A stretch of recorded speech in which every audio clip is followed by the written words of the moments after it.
color's not right. Our color's not right again. Our color's right. Lives get me. I don't. Yeah, it's a whole thing. And live surprises us every time because you can't see yourself before you're on camera. You can't check your lighting. You can't check lighting. You don't know what your color looks like. So when it first comes on, we're like, the color's all muted. I'm like, the color's not right. We're like, oh, the lights need to be adjusted. And then, boom, it comes together. Hey, Kay Hopper, how you doing? It flashes on all. Thanks for being here tonight. Hi. We are in the second to the last week of A Witch Reacts, our summer series. The summer series. Yeah. And today we have been working really, really hard on our tarot course. Oh my gosh, that's what we've done all day long. I've taken 2 days off of work so that we can spend our time on this. And it's been really fun. It's an exciting time for us. We have like 11 days till we launch the tarot course. And 11 days. 11 days. So it's very, very exciting. And we're learning a lot. And it's going to be really fun. We can't wait to share it with you guys.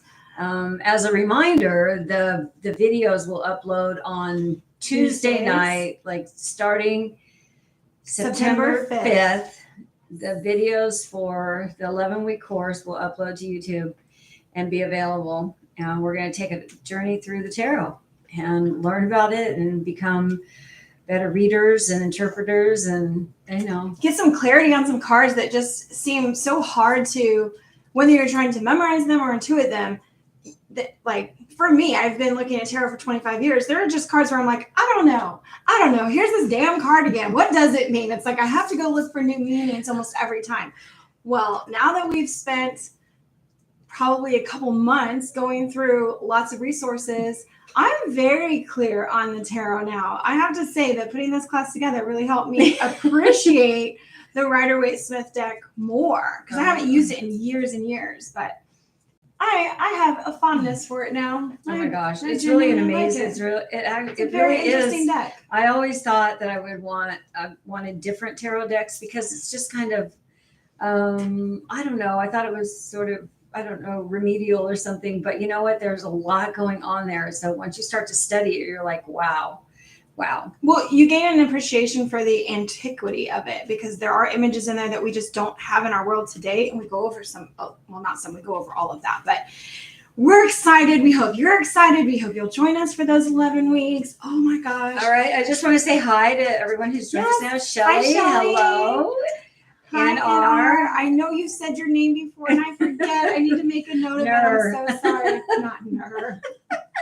And Tracy. Like Mr. But hi, Tracy. And Tracy. Thank you all for being Nautica. Yes. Oh my gosh. Thank you. So Give me sorry. The pen. Give me the pen. I got to write it down. Finally, in the second to the last week, we're going to write your name down, Nautica, so that we don't forget. Well, we've talked about it, right? Because it's such an interesting, unique name. I'm like, I love that. Yeah. Hi, Ellie. Welcome. Yes. I can see you guys' little icons, emojis, and I can't tell what they are for sure. I don't want to look super close. But so I see Tracy with the heart hands, and it's like a crystal ball thing. That's what I thought that was. That's so cool. So cute. I love that. I thought that's what it is, but my old eyes need to get closer sometimes to see things. Or we can get a better prescription. I mean, there's always that too. I just got a prescription, but anyway. Now that's what happens when you get old, and then you need bifocal. So like far away, close-up reading becomes a challenge, or it just becomes a different experience. So you'll have that to look forward to if you're not there yet. But anyway, so it's 7:04. So let's not waste any time. Yeah. We've already told you what's going on with us. We hope everything is good with you and your world. Yes. And we'll be back on Meetup so we can see your faces and have live Q&As again. Oh, it's gonna be so great. Yes. Okay. Well, who wants to go first? First off, last week was really emotional. I know I brought some stuff to the table with that. I don't have anything like that this week. Do you have I don't something? either. No, I don't have anything like man, we're going for an easy week. That's awesome. Okay. I don't care who starts first. That's really funny. I have notes. I get these random ideas in my head when I'm making other notes for things. So I put the first rule of Witch Club. Like, Which as in Fight Club. Like, no, that's supposed to say LOL. Like, I laugh at my own self when I'm writing. 101. Yeah. So that's the wrong side of the note card. Okay. I'll let you start. Go ahead. I'm going to. Yeah, All right. go ahead. All right. So this is very interesting. And it's not really necessarily a situation, but again, it's one of those things that's it's all over online. And when new witches see it, it's kind of like, what the heck's going on here? Where do we learn this? Where do people find out about this? How do we even know to do that? So I can't wait. Where do new witches learn?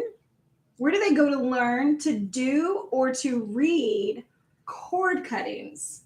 Because I see, so she says, I see a lot of people posting pictures about their cord cuttings and asking people, what do you think this means? And it's like, read the wax, read the flame, read the way the cord split, all that stuff. So they're wondering,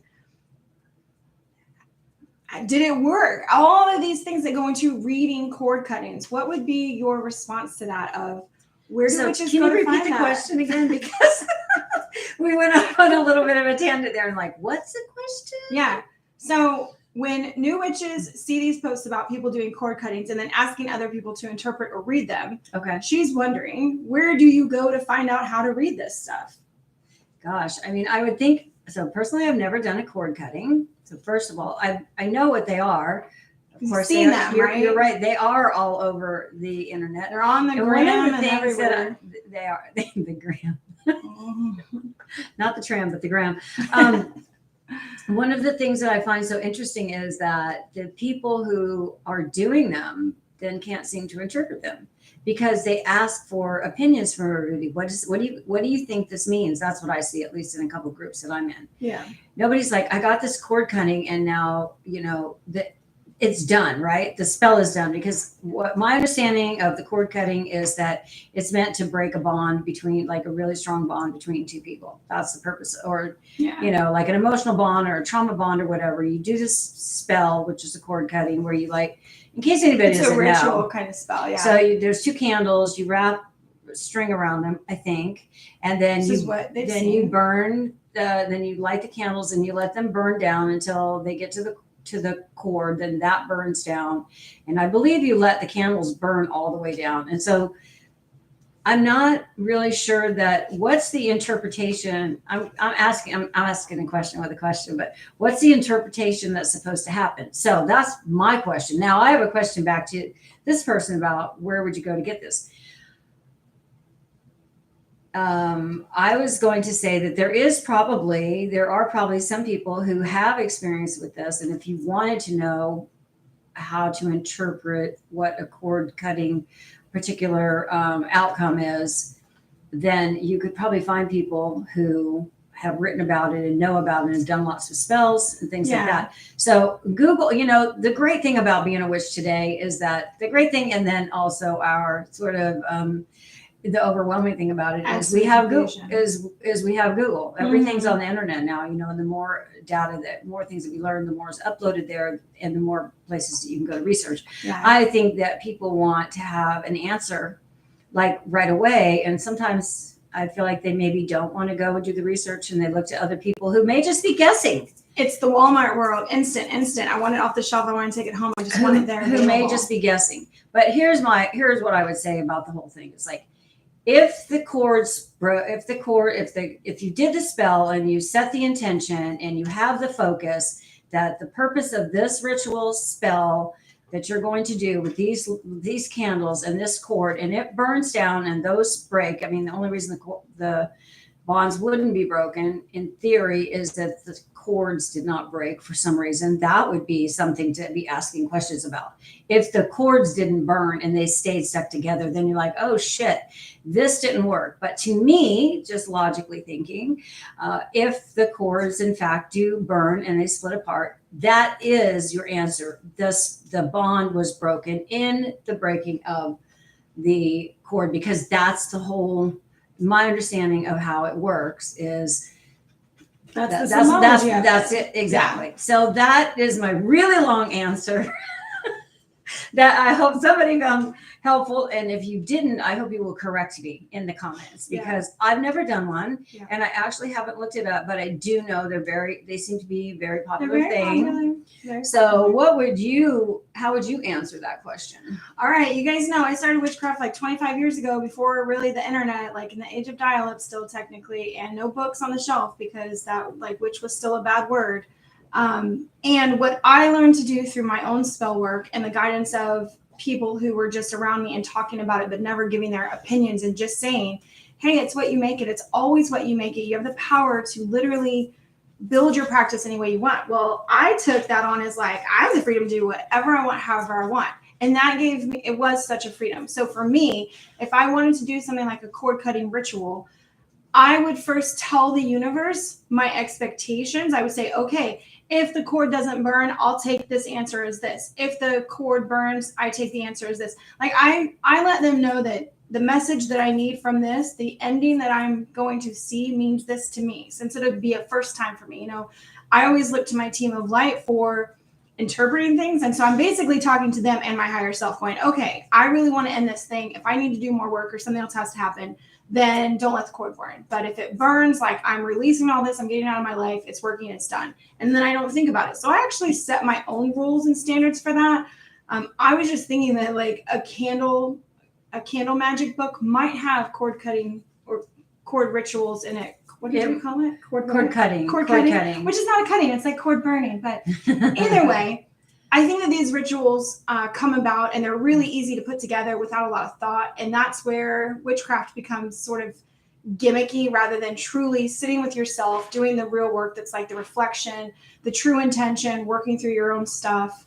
I think you make a very good point. Yeah. Like if you're going to do the spell or ritual to begin with, shouldn't you know what your expectation shouldn't you be having these conversations with your team of light or the universe or whatever, your higher self, just to know, like, this is what I'm expecting out of this will happen. And then if the cords break apart and we are, whoever this person and you are now no longer bound together. Yeah. So I would think that's how it would go. And I think you're right about things getting very gimmicky and people seeing these rituals out there. And then they're like, I'm going to do this cord cutting because I have this friend that I want to get rid of. But they don't, this is the part of witchcraft that's really hard. The part of spell work that's hard. It's like that the books don't go over. They give you a spell and how to do it, but they don't tell you the part about the manifestation, about the intentions, about spending time, about that it comes, the part that comes from in here, the part where you have to focus your energy on the outcome that you want. Yeah. And you have to continue to focus even after the spell is done. You have to continue with those same thoughts about the outcome that you want. Because if you go back to the thoughts that you had before that, or the doubts about it, you're not going to be able to draw the energy that you want, or the change rather that you want to you. Right. I mean, this is law of attraction stuff. Think of it in the same way. Spells are another way of saying law of attraction, because what we think about, we bring about. What we talk about, we make happen in our lives. We create the life that we want by thinking about it and talking about it. We do. So even all the negative stuff, have you ever noticed like super negative people always have bad stuff happening to them? Because they're always talking about negative shit. So it's always coming back around. It's like, oh, you want more of that? Okay. Yeah. So that's our very long answer to cord cutting stuff, because I understood what she meant. And I was like, yeah, I don't have any place to direct you besides my own thoughts and feelings. So here's a keeper answer. I know we've never talked about it before. Really, no, we haven't. No, I knew it was going to even in our beginner witch series, we did do some spell work or talk about some spell work. Really simple stuff, like I think a freezer spell or banishing spell. A banishing spell was one of them, but it wasn't cord cutting in particular. Yeah. Okay, so here's my question for you. Okay. All right. The question is, can I get bad karma for doing something nice for someone who wasn't supposed to receive? No, yeah. Can I get bad karma for doing something nice for somebody who wasn't supposed to receive it? Like interrupting their bad karma with my good karma. Okay, so let me see. I didn't write that down. I'm picturing somebody stopping a bad event from happening.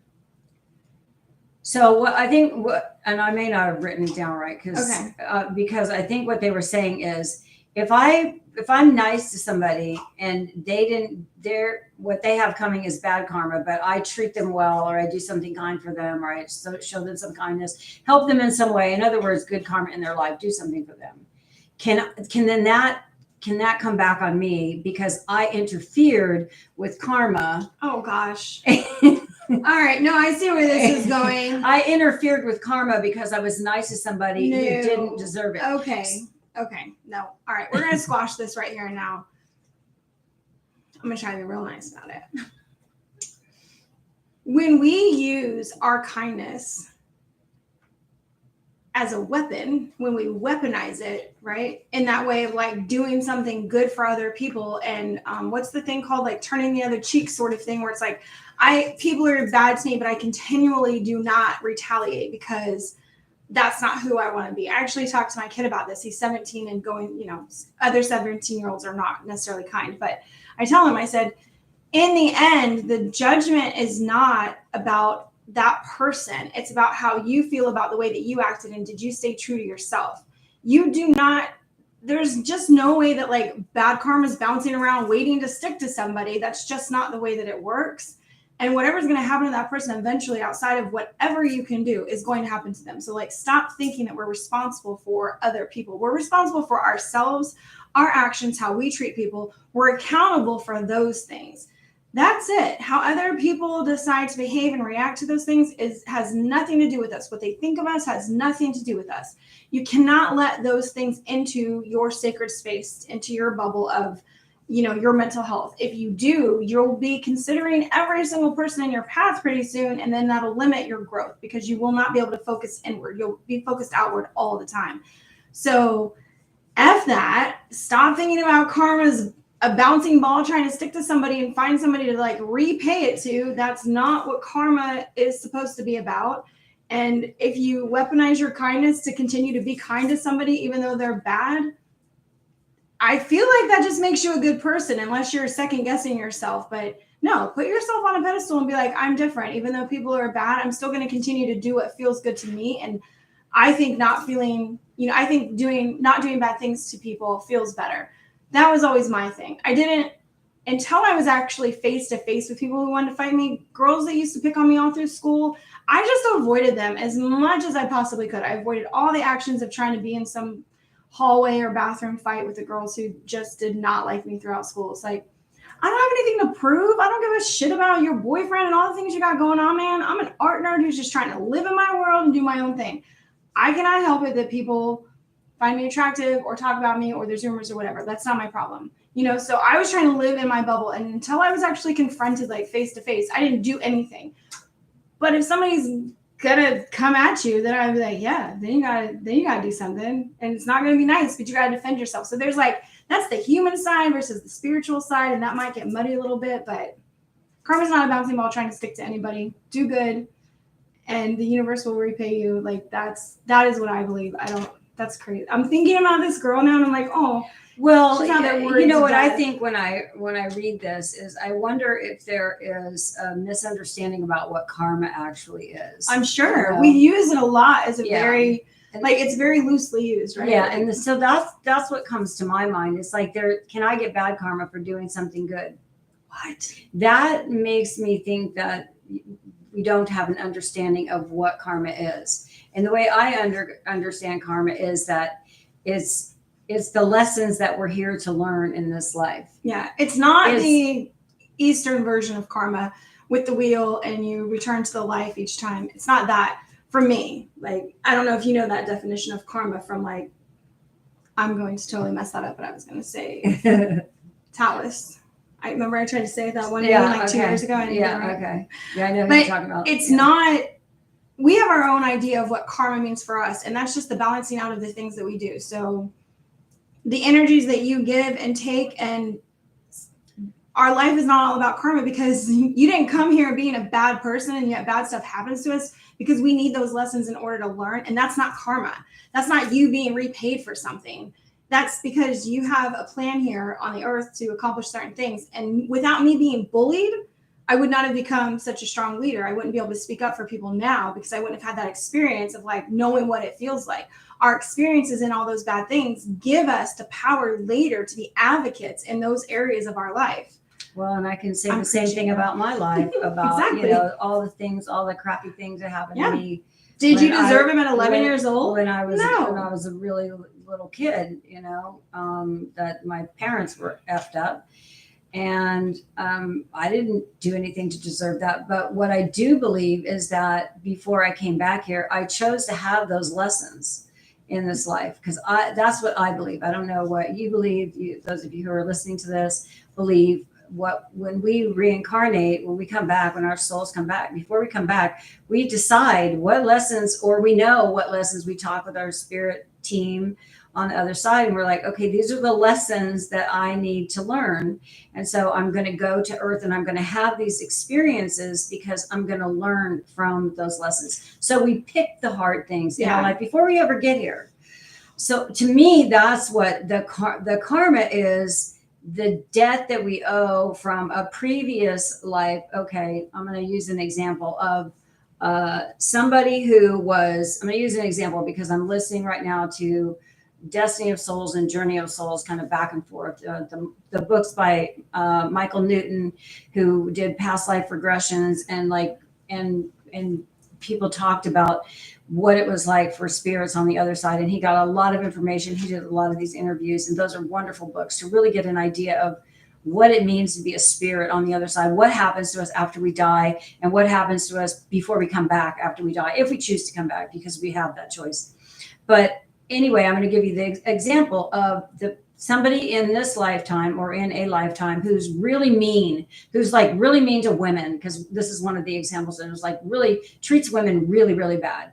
In their next life, they chose to come back as a woman so that they could suffer those same indignities and learn from them. So that, to me, that's karma. Like, it's this balancing that we have in our life from this life to the last life. So it's not, like Jamie said, this thing that's bouncing around, waiting to get stuck to us. And there's just, so the whole question, can I get bad karma?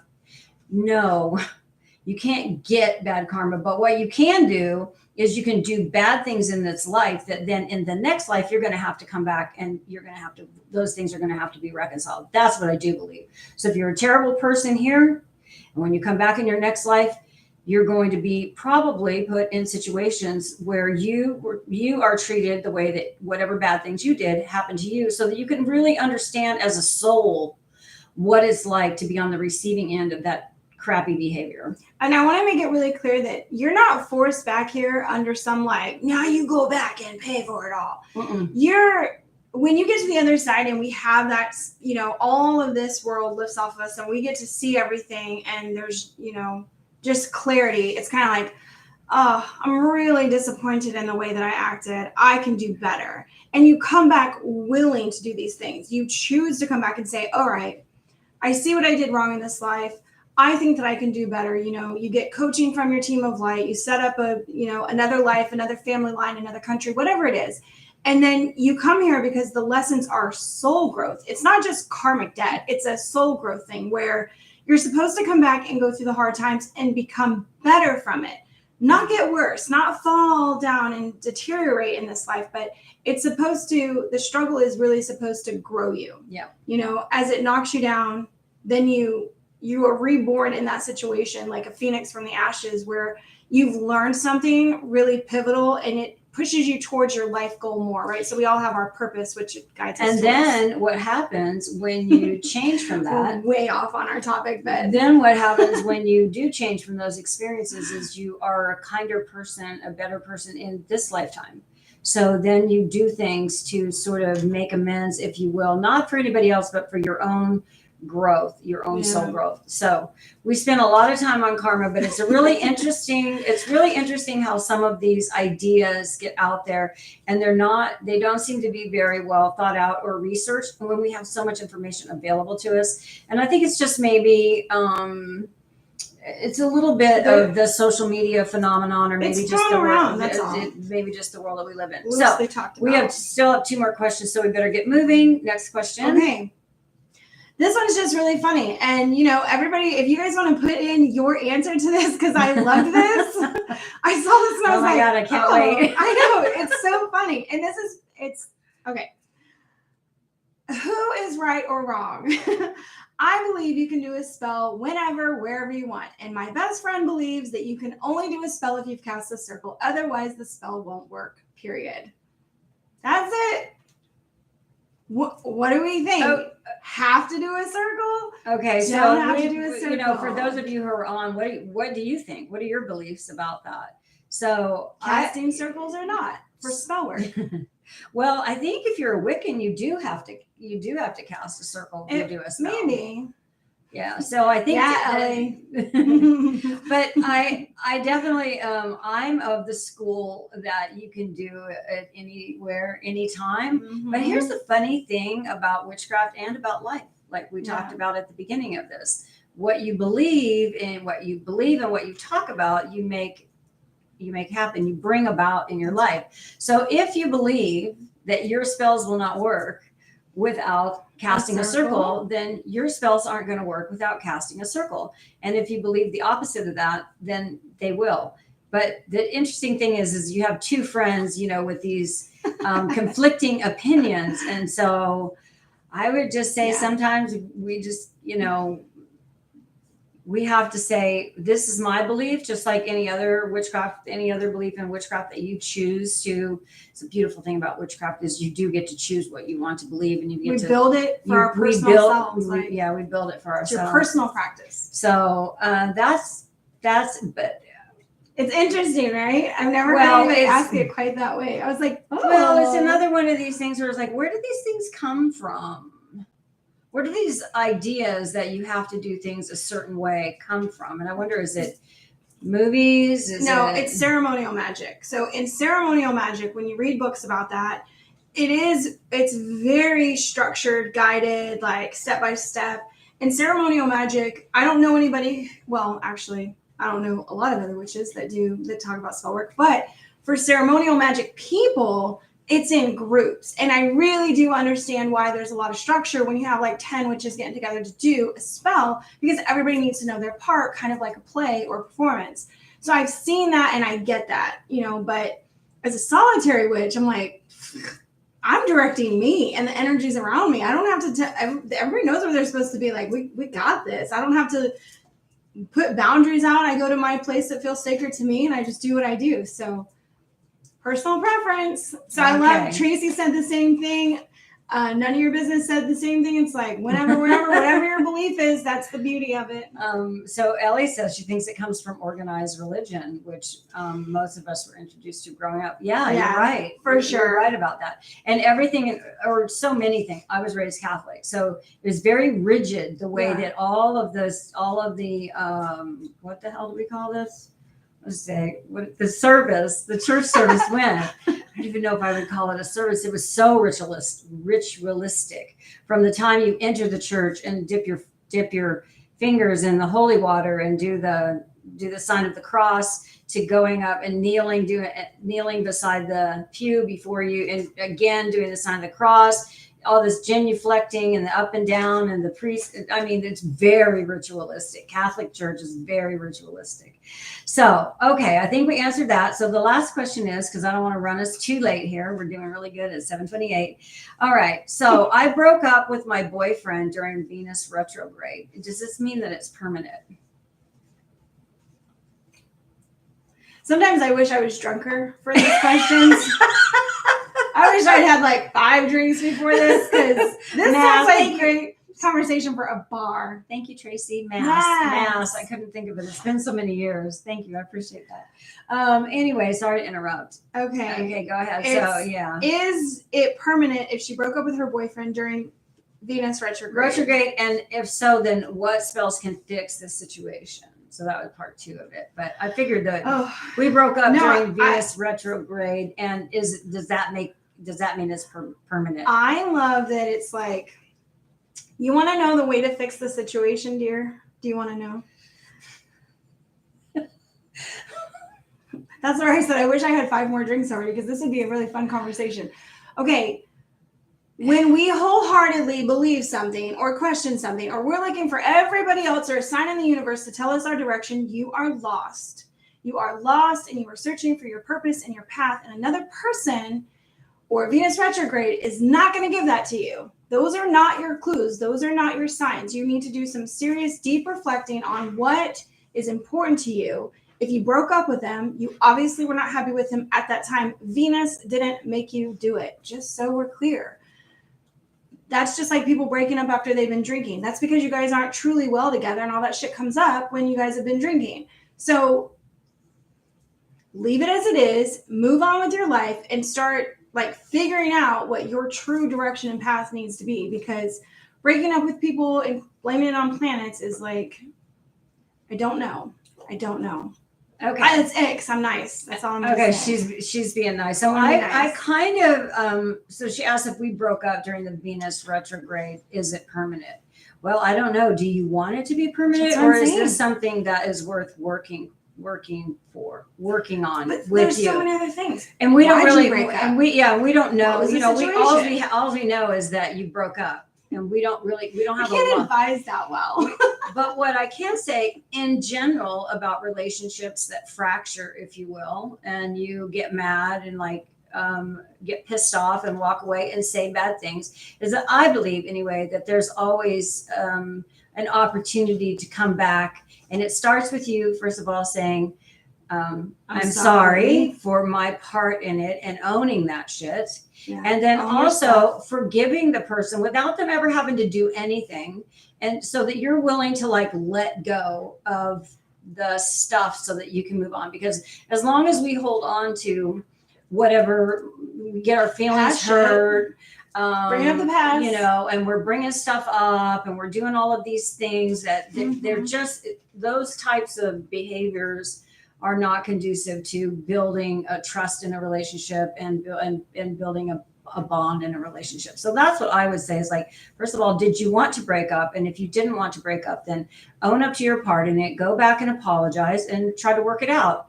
The other thing, of course, is like Jamie says, the other part, of course, is what Jamie says is like, you need to take a look. It's like, is this where you belong?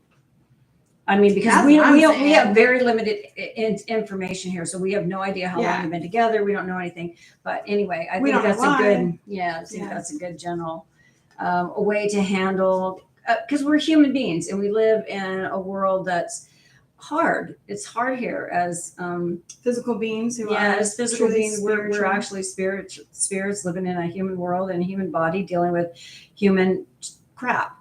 And human brain body stuff. Yeah. And so I think we always have to be aware. This is something that has really come to my, the forefront of my thinking and just the way that I've thought in the very recently,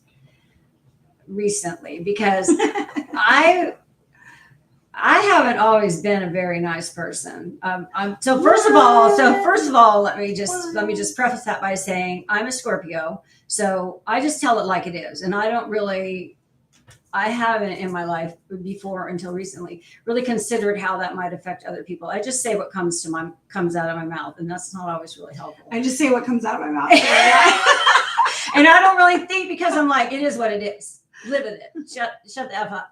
You know, this is how it is. And so that made me, I feel now and reflecting on that made me not a nice person sometimes. And so when I had that kind of revelation, it's like, first of all, I got my like chart and it's like, you have this like part of you that's like bubbly and happy. It's like, I want to be that person. I want to be the person that's described.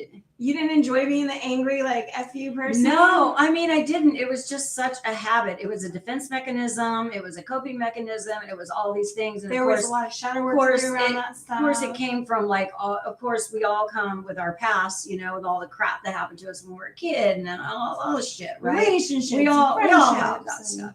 But what's been transformational, I think, for me is the realization that I don't have to be that way, and I can actually be nice to other people, and it doesn't take anything away from me. Like I don't lose anything by saying a kind word or just being more friendly, and that's been, like I said, transformational. I feel like that's my witch transformation. You guys is going from.